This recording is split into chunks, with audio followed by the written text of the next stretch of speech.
ഹർഷ, കുറേയേറെ മാസങ്ങളായി വലിയ വിവാദമായിക്കൊണ്ടിരിക്കുന്ന ഒന്നാണ് ശബരിമല സ്വർണ്ണക്കൊള്ള. ഇപ്പോൾ ഇന്നത്തെ ഏറ്റവും പുതിയ റിപ്പോർട്ടുകൾ പ്രകാരം ഇനിയും 5 പേർ അറസ്റ്റിലാകുമെന്നാണ് പറയപ്പെടുന്നത്. അപ്പോൾ ശബരിമല സ്വർണ്ണക്കൊള്ള വിഷയം ശരിക്കുമുള്ള കള്ളന്മാരിലേക്ക് എത്തുകയാണ് എന്ന് തന്നെയല്ലേ? അതെ, തീർച്ചയായിട്ടും. ഈ 5 പേർ എന്ന് പറയുന്നതിൽ അതിൽ പ്രമുഖരും ഉണ്ടാകുമെന്നാണ് പുറത്തു വരുന്ന സൂചനകളിൽ നമുക്ക് മനസ്സിലാക്കാൻ സാധിക്കുന്നത്. അതിനപ്പുറത്തേക്ക് ഇതിലും പ്രധാനമായ മറ്റൊരു കാര്യം കൂടി സ്വർണ്ണക്കൊള്ളയുമായി ബന്ധപ്പെട്ടുള്ളത് ഉണ്ണികൃഷ്ണൻ പോറ്റി, അതായത് 1-ാം പ്രതിയായ ഉണ്ണികൃഷ്ണൻ പോറ്റിയുടെ ജാമ്യം ഇന്ന് പരിഗണിക്കുമെന്നാണ് നമുക്കറിയാൻ കഴിയുന്നത്. അതിൽ ഒരുപക്ഷെ ആദ്യത്തെ കേസിൽ ജാമ്യം ലഭിച്ചാലും 2ാമത്തെ കേസിൽ ജാമ്യം ലഭിക്കാൻ സാധ്യത കുറവാണ്. കാരണം ആദ്യത്തെ കേസിൽ 90 ദിവസത്തിനുള്ളിൽ കുറ്റപത്രം സമർപ്പിച്ചില്ലെങ്കിൽ സ്വാഭാവികമായ ജാമ്യത്തിന് അനുമതിയുണ്ട്, അല്ലെങ്കിൽ സ്വാഭാവികമായി ജാമ്യം ലഭിക്കാൻ സാധ്യതയുണ്ടെന്നാണ് നമുക്ക് അറിയാൻ കഴിയുന്നത്. പക്ഷേ അങ്ങനെ ജാമ്യം ലഭിച്ചാലും താൽക്കാലിക ആശ്വാസം എന്ന് പോലും പറയാൻ സാധിക്കില്ല. കാരണം ഉണ്ണികൃഷ്ണൻ പോറ്റിക്ക് ജയിലിൽ നിന്ന് പുറത്തേക്ക് വരാൻ സാധിക്കില്ല.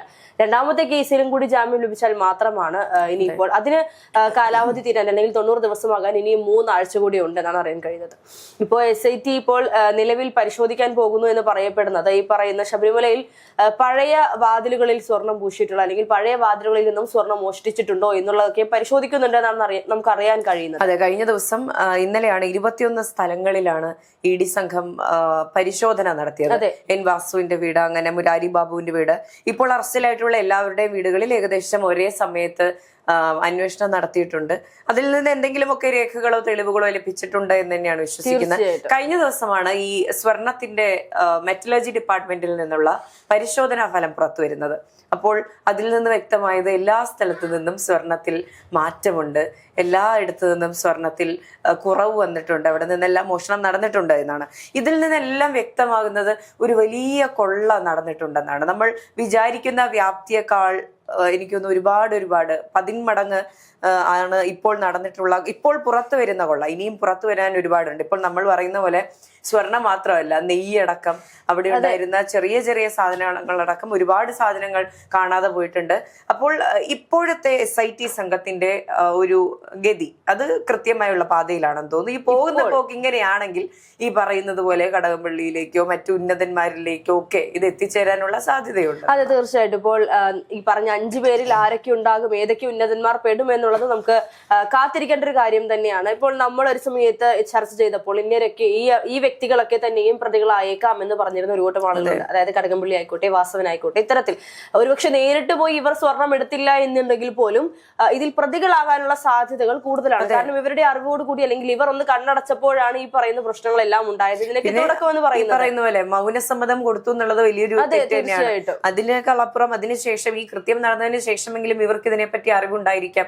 അതും പോട്ടെ, ദേവസ്വം മന്ത്രി ആയിരിക്കുമ്പോഴും മുഖ്യമന്ത്രി ആയിരിക്കുമ്പോഴും ഇതിന്റെ എല്ലാം ഉത്തരവാദിത്തമുണ്ട്. ആഭ്യന്തരത്തിന്റെ ഉത്തരവാദിത്തം ഉണ്ടായിരുന്ന പിണറായി വിജയനും ഇതിൽ ഉത്തരവാദിത്തമുണ്ട്.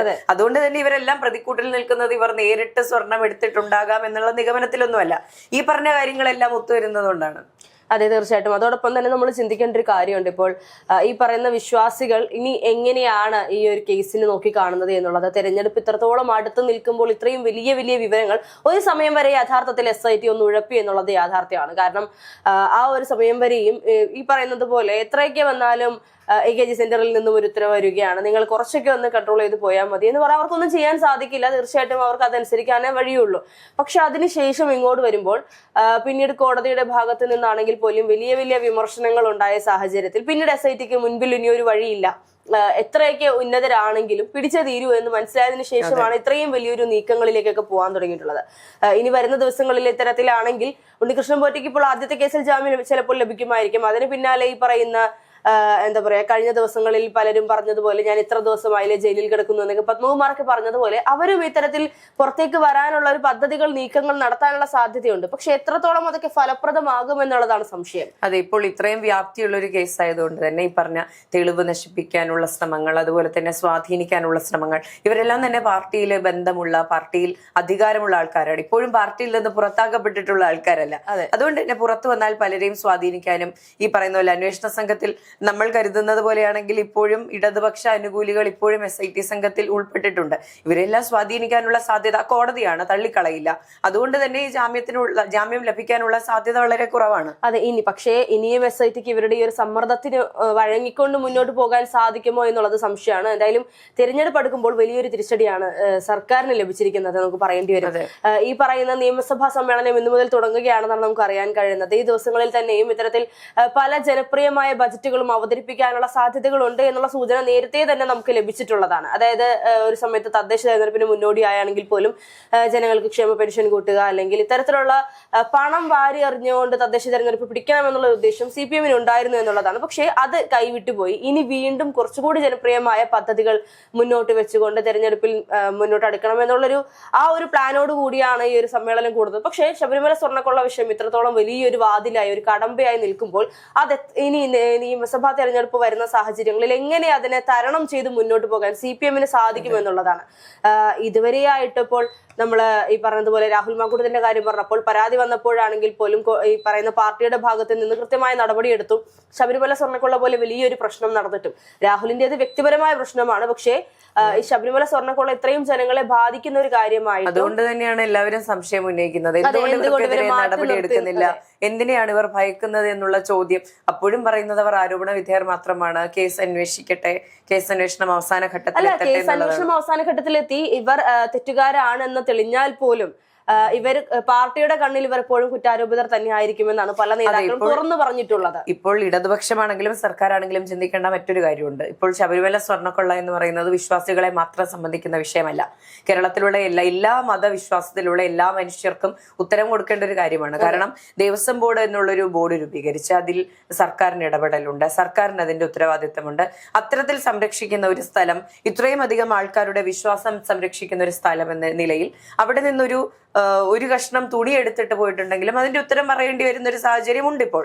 അതിപ്പോൾ ഒരു മറ്റു മതസ്ഥര് ചോദിച്ചാൽ പോലും ഉത്തരം പറയണം, ഒരു നിരീശ്വരവാദി ചോദിച്ചാൽ പോലും അതിന് ഉത്തരം പറയേണ്ട ബാധ്യത അവർക്കുണ്ട്. അതെ, അതുകൊണ്ട് തന്നെ ഇനിയിപ്പോൾ ആരൊക്കെ കുടുങ്ങും എന്നുള്ളത് SITയുടെ ഓരോ നീക്കങ്ങളിൽ നിന്നും അറിയാൻ. അതെ, ഇന്ന് ആരൊക്കെയാണ് അറസ്റ്റിലാകുന്നത്, 5 പേർ ആരൊക്കെ ആയിരിക്കും എന്നുള്ള നെഞ്ചെടുപ്പ് എല്ലാവർക്കും ഉണ്ടാകും. ഇന്നിപ്പോൾ നിയമസഭയുമായി ബന്ധപ്പെട്ടുകൊണ്ട് നമ്മൾ വാർത്ത പരിശോധിക്കുമ്പോൾ 3 MLA-മാർ ഇത്തവണ, കഴിഞ്ഞ തവണ നിയമസഭ കൂടിയതിൽ 3 MLA-മാർ ഇത്തവണ നിയമസഭയിൽ ഉണ്ടാകില്ല എന്നുള്ള വാർത്തകൾ വരുന്നുണ്ട്. ഈ ഒരു നിയമസഭ അവസാനിക്കുമ്പോൾ ആരൊക്കെ ഇനി അതിനകത്തുണ്ടാകും, ഇനി നിയമസഭയിൽ വരാൻ സാധ്യതയില്ലാത്ത ആരൊക്കെ ഇനി പുറത്ത് നിന്നുകൊണ്ട് അറസ്റ്റിലേക്ക് പോകുമെന്നൊക്കെയുള്ളത് നമുക്ക് നോക്കി കാണേണ്ട കാര്യം തന്നെയാണ്. നിയമസഭാ സമ്മേളനം അവസാനിക്കുമ്പോൾ കഴിഞ്ഞ നിയമസഭയിൽ ഉണ്ടായിരുന്ന എത്ര പേരില്ല, ഈ നിയമസഭ തുടങ്ങിയപ്പോഴുള്ള എത്ര പേര് ഈ ഒരു നിയമസഭ അവസാനിക്കുമ്പോഴില്ല എന്ന് പറയുന്ന കണക്കിലേക്ക് നീങ്ങുന്ന, അല്ലെങ്കിൽ മാധ്യമങ്ങൾ റിപ്പോർട്ട് കൊടുക്കുന്ന ഒരു അവസ്ഥയിലേക്കാണ് കാര്യങ്ങൾ പോയിക്കൊണ്ടിരിക്കുന്നത്. ഇപ്പോൾ കുറച്ച് ആശ്വാസത്തിലിരിക്കുന്ന കടകംപള്ളി സുരേന്ദ്രനൊക്കെ വീണ്ടും പ്രതിക്കൂട്ടിലേക്ക് പോകുന്ന, അല്ലെങ്കിൽ വീണ്ടും പ്രതിസ്ഥാനത്തേക്ക് വരുന്ന ഒരു സാഹചര്യമാണ്. ഒരു തവണ കൂടി ചോദ്യം ചെയ്യലുണ്ടായാൽ അറസ്റ്റ് ഉണ്ടാകുമെന്ന് ഉറപ്പ് പറഞ്ഞ സാഹചര്യത്തിൽ വീണ്ടും ഒരു തവണ നേരെ അറസ്റ്റിലേക്ക് പോകുന്ന നിലയിലേക്കാണോ കടകംപള്ളിയുടെയൊക്കെ ഒരു ഭാവി പോകുന്നത്? ഇനി ഭാവി ജീവിതം അല്ലെങ്കിൽ രാഷ്ട്രീയ ജീവിതം ജയിലിൽ നിന്ന് നയിക്കേണ്ടി വരുമോ എന്നൊക്കെ നമുക്ക് SITയുടെ ഓരോ റിപ്പോർട്ടുകൾ പ്രകാരം അറിയാൻ സാധിക്കും. മേഘ നേരത്തെ സൂചിപ്പിച്ചതുപോലെ കഴിഞ്ഞ ദിവസം നടന്ന 21 ഇടങ്ങളിലെ ഒരു റെയ്ഡ്, അല്ലെങ്കിൽ ഒരു പരിശോധന, അല്ലെങ്കിൽ ഒരു അന്വേഷണം, അതിനുശേഷം ഇനി അതുമായി ബന്ധപ്പെട്ട് എന്തൊക്കെ തെളിവുകളാണ് SITക്ക് ലഭിച്ചത്? ഒരുപക്ഷെ ഞെട്ടിപ്പിക്കുന്ന വിവരങ്ങളായിരിക്കും. നമ്മൾ ഈ പറയുന്നത് പോലെ ഒരുപാട് ഇടങ്ങളിൽ നിന്ന് പോയിട്ടുണ്ടെന്ന് പറയുമ്പോൾ അത് എവിടെ നിന്ന്, എത്രയൊക്കെ അളവുകളിൽ സ്വർണം പോയിട്ടുണ്ട്, സ്വർണം മാത്രമാണോ, മറ്റെന്തൊക്കെ അവിടെ നഷ്ടപ്പെട്ടിട്ടുണ്ടെന്ന് കേൾക്കുമ്പോൾ സാധാരണ ജനങ്ങൾ സ്വപ്നത്തിൽ പോലും വിചാരിക്കാത്ത, അല്ലെങ്കിൽ ഒരിക്കലും എത്തിപ്പെടില്ല എന്ന് വിചാരിച്ചുകൊണ്ട് നടത്തിയ കൊള്ളകളുടെ ഒരു വാതിലാണ് ഇപ്പോൾ തുറന്നുകൊണ്ടിരിക്കുന്നത് എന്ന് നമുക്ക് പറയേണ്ടി വരും.